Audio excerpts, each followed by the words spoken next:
जंग के बीच आईएईए ने बैठक बुला ली है। ये बड़ी खबर सामने आ रही है।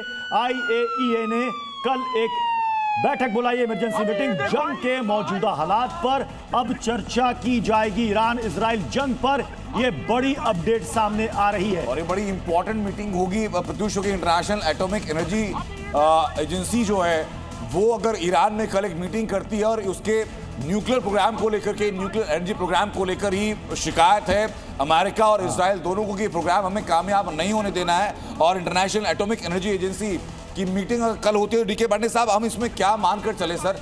क्या किसी भी तरीके से समझौते की, सीज फायर की कोई गुंजाइश आप देखते हैं कि जो आप या तो स्लो डाउन कर ले उस प्रोसेस को, ईरान को कहा जाए, या अमेरिका या फिर इजराइल को समझाया जाए कि प्रोसेस जैसा चल रहा है चलने दीजिए? क्या ऐसी कोई संभावना या कोई तीसरी संभावना आपको नजर आती है?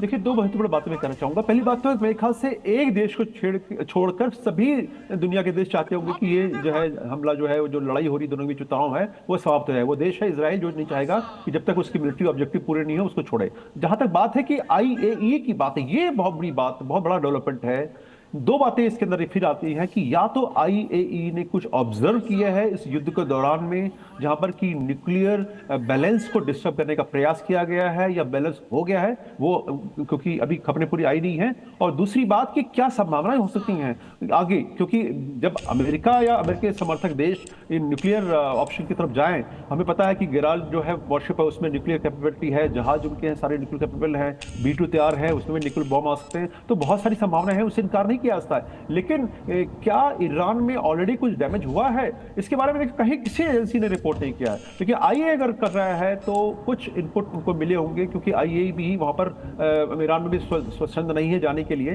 तो ऐसी स्थिति में ये बहुत इंपॉर्टेंट होता है क्या मीटिंग में क्या होगा, पॉइंट क्या आएंगे, ये सबकी नजर देखनी पड़ेगी, क्योंकि वो पूरे इलाके को, पूरे विश्व को प्रभावित करेंगे। और जो वर्ल्ड वॉर 3 का जो टर्मिनोलॉजी बात की जा रही थी, अगर आईएईए ने कोई नेगेटिव ऑब्जर्व किया है और संभावना जता रहा है तो वर्ल्ड वॉर 3 की तरफ रास्ते जो है वो बढ़ते चले जाएंगे।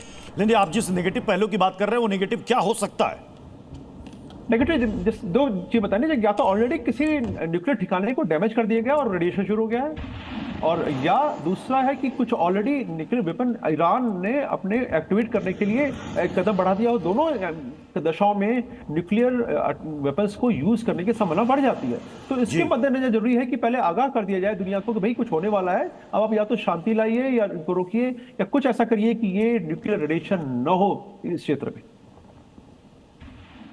बिल्कुल सर, ये तस्वीरें लगातार आ रही है और कल आईएईए की जो मीटिंग होने वाली है ईरान के अंदर, उसमें जंग के हालात पर भी चर्चा होगी। हालांकि इसी मामले में यूएनएससी की बैठक भी होने की बात कही गई थी, लेकिन यूएनएससी की बैठक में क्या बैठक का स्ट्रक्चर रहा है